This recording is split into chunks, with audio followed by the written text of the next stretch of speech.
म्हटलं जाते की बीसीसीआयचा खेळाडूंवर ही मॅच खेळण्यासाठी दबाव होता असं मला वाटतं सुनील गावस्कर पण बोलले. आणि एकूणच भारतीय जनता पक्ष, मी त्याला बोगस जनता पार्टी म्हणतो, यांचं देशभक्तीचं हे ढोंग उघडं पडलेलं आहे. आमच्यावरती घराणेशाहीचे आरोप करताना अमित शहाचा मुलगा जय शहा ह्याच्या हट्टापायी देशाची प्रतिमा आणि देशभक्तीचा चुराडा करणारं हे सरकार आहे. हे ढोंग आणि हे ढोंगी यांचं आता सगळं डिंग आता फुटलेलं आहे. म्हणजे खरंच लाज वाटते. एक कणखरपणा दाखवायला पाहिजे होता. नाही खेळणार, काय झालं असतं परत एशिया कप आम्ही नाही खेळणार. कारण मी गेल्या वेळेला आपल्याशी बोललो होतो तेव्हाही मी हा मुद्दा अधोरेखित केला होता, तो परत आज बोलतोय. पहलगामच्या हल्ल्यानंतर आपल्या पंतप्रधानांनी जगभरामध्ये सर्व पक्षांच्या प्रतिनिधींचं शिष्टमंडळं ही पाठवली. तुम्ही नेमकं तिकडे काय सांगितलं? आतंकवादाच्या विरुद्ध आहे. कोण करते तुमच्याकडे आतंकवाद? पाकिस्तान करते. आणि आपण बघितलं असेल की सगळी शिष्टमंडळं जाऊन आली. त्यांनी तिकडे काय सांगितलं, त्यांना तिकडे काय प्रतिसाद मिळाला याच्याबद्दल कोणालाही काही सांगितलं गेलेलं नाही. महत्त्वाचा मुद्दा की तिकडे तुम्ही काय सांगितलं? पाकिस्तान आतंकवाद करतोय आमच्या देशात असं जर का सांगितलं असेल आणि तसं असावं अशी आमची एक कल्पना आहे, तर जगातली इतर राष्ट्र हे आपल्या हिंदुस्थानच्या पाठी उभी का नाही राहिली? आणि त्याचं उत्तर आता तुम्हाला मिळेल की ज्या तोंडाने आपण सांगितलं की आमच्या देशामध्ये पाकिस्तान दहशतवाद फैलावतो आहे, दहशतवाद करतो आहे, आमच्या नागरिकांचे निष्पाप निरपराध नागरिकांचे तो बळी घेतो आहे, हे सांगितल्यानंतर 1 महिना 2 महिना 4 महिन्यामध्ये तुम्ही सगळं काही विसरून त्या पाकिस्तानबरोबर क्रिकेट खेळणार असाल तर जग तुम्हाला हाच प्रश्न विचारेल की एकदा नक्की ठरवा ना की तुम्ही पाकिस्तानचे मित्र आहात की शत्रू आहात. आणि जर का शत्रू असाल तर सगळे संबंध तोडा, मग आम्ही तुमच्या मागे उभे राहतो. नाहीतर आम्ही त्या पाकिस्तानच्या विरुद्ध उभं राहायचं आणि तुम्हीच पाकिस्तानकडे जाऊन केक खाऊन यायचा. ही परराष्ट्र नीती ही काय देशाला तारक आहे असं मला वाटत नाही, ही घातक आहे देशासाठी. नाही, पण साहेब काही प्रतिक्रिया अशाही उमटल्या की शिवसेनेचे देशाभिमानाचं ढोंग आहे किंवा काहींनी असंही म्हटलं की ज्यांचं शेंदूर उडालेलं आहे त्यांनी आशा करू नये. त्यांना मी काही किंमत देत नाही. कारण अशी बकवास करणारे लोकही खूप असतात. त्यांना त्यांचा बकवास करून द्या. कारण त्यांना देशभक्ती म्हणजे काय हेच माहिती नाही आहे. त्यांना फक्त खुर्ची भक्ती माहिती आहे, शहा भक्ती माहिती आहे, मोदी भक्ती माहिती आहे. त्यांनी देश वगैरे हा तर शब्दही उच्चारू नये. एकदम मी तर म्हणेन फडतूस माणसं आहेत. कोण मला माहिती नाही, पण कोणी असले तरी ते फडतूस आहेत. सर, आपल्या राज्यामध्ये गेल्या काही दिवसांपासून सतत पाऊस पडतोय, शेतीचं नुकसान झालं आहे, अनेक शेतकऱ्यांची घरं देखील उद्ध्वस्त झाली, तरी देखील सरकार अजूनही शेतकऱ्यांच्या प्रश्नाकडे दुर्लक्ष करते. हा अतिशय महत्त्वाचा विषय आहे. कारण अतिवृष्टी होते आहे, ढगफुटी होते आहे सगळीकडे. आता हे माझे ग्रामीण भागातलेच आमदार आणि खासदार आहेत. पंचनामे सुरू झाले असतील, पंचनामे सुरू करणार, मग त्याच्यानंतर काही असेल ते मोजके काही पैसे की त्या शेतकऱ्यांना वाटून हे मोकळे होणार. शेतकऱ्याचं नुकसान झालेलं डोळ्यादेखत दिसतंय, तरी देखील तुम्ही पंचनामे केल्यानंतर त्याला पैसे देणार.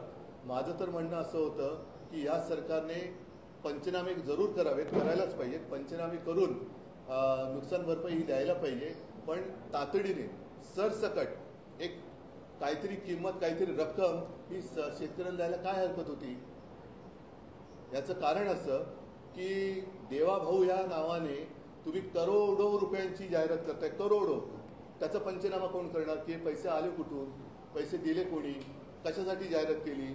छत्रपती शिवाजी महाराजांना हार किंवा त्यांच्या चरणी फुलं वाहताना जाहिरात करायची, ती करोडो रुपये म्हणजे किती कोटी असतील. अजूनही त्याची होर्डिंग आहेत. तुमच्या सगळ्या चॅनलवरती त्या जाहिराती होत्या, सगळ्या वृत्तपत्रात सामना सोडून. म्हणजे ही काय माझी पोटदुखी नाही, पण जाहिराती होत्या.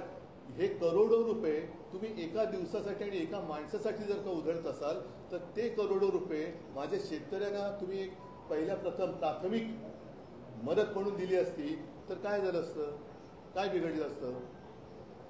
म्हणजे तुमच्याकडे पैसे आहेत, कर्ज काढून तुम्ही दिवाळी साजरी करताय म्हणते ते. मी हे म्हणतोय की काय गरज काय होती त्या जाहिरातीची? ही एवढी जाहिरात केली. परत सांगतो की करोडो रुपये तुम्ही स्वतःच्या जाहिरातीसाठी खर्च केलेत. तेच करोडो रुपये माझ्या शेतकऱ्याला एक प्राथमिक मदत की बाबा तुझं सगळंच आता उद्ध्वस्त झालंय, काहीतरी प्राथमिक गरज, मग तुझी जी काही रीतसर पंचनामा होऊन करून जी काही मदत असेल ती आम्ही करूच, पण ही पहिली तातडीची म्हणा प्राथमिक मदत ही सरकारने द्यायला हवी होतीच.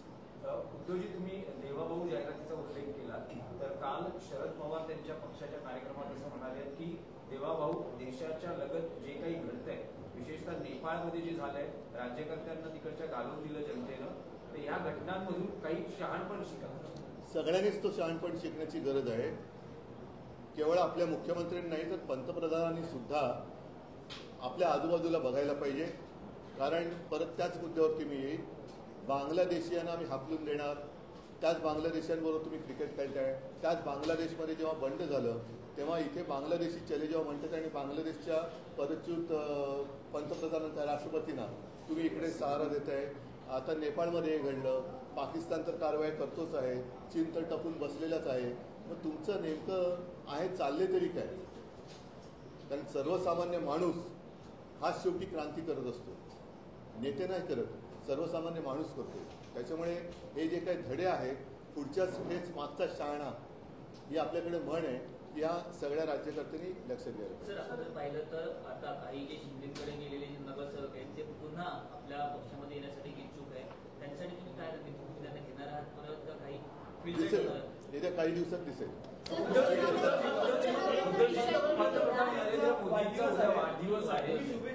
बघा, 75चे होत आहे, 75चे होत आहे आणि हा वाढदिवस अत्यंत महत्वाचा आहे. कारण त्यांनी घोषणा केल्या होत्या. बघा, माझे कोणी काही दुश्मन नाहीये.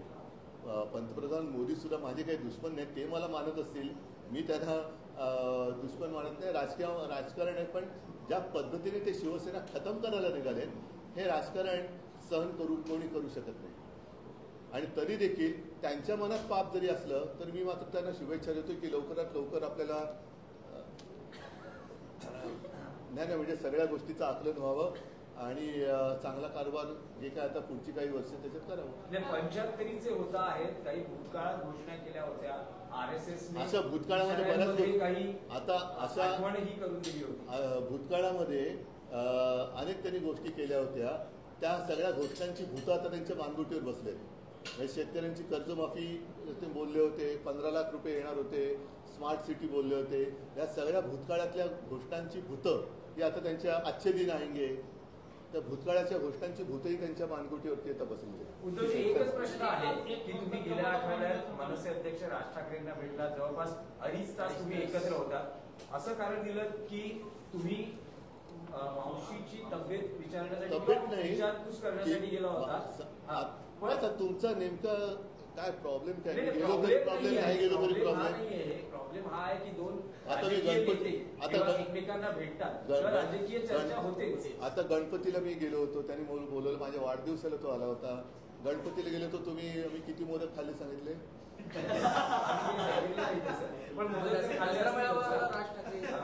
दसरा मेळाव्यामध्ये राज ठाकरे थांबा एक तर मी साहजिकच आहे, मावशी त्यावेळेला ती बोलली होती की असंच येत राहा, येऊन भेट. तर आता आमचं हे एवढ्या वर्षानंतरचं येणं जाणं सुरू झालं. पण दोन्ही बाजूच्या कार्यकर्त्यांना उत्सुकता आहे की ऑफिशियल लवकरात लवकर जेवढ्या वेळी